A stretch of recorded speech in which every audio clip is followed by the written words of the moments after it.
അനന്തപുരിയിൽ വന്ന് കുടിയിരുന്നതാണ് അമ്മ. ആറ്റുകാൽ പ്രദേശത്തെ മുല്ലവീട്ടിൽ തറവാട്ടിലെ കാരണവർക്കായിരുന്നു ആദ്യ ദർശനം.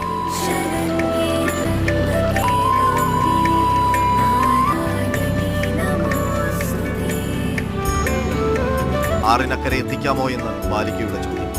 ബാലികയെ ആറിനക്കരെ എത്തിച്ചു. ആഹാരം നൽകാനായി ബാലികയെ മുല്ലശ്ശേരി തറവാട്ടിലേക്ക് കൂട്ടിക്കൊണ്ടുപോയി. ഭക്ഷണമൊരുക്കുന്നതിനിടെ ബാലിക അപ്രത്യക്ഷയായി. ആശയക്കുഴപ്പത്തിലായ കാരണവർക്ക് അന്ന് രാത്രി ഒരു സ്വപ്നദർശനമുണ്ടായി.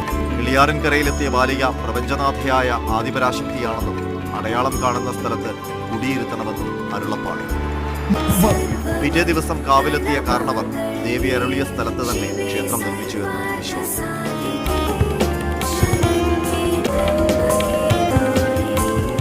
അന്നു മുതൽ അഭയമരുളി ആറ്റുകാലമ്മ ഇവിടെയുണ്ട്.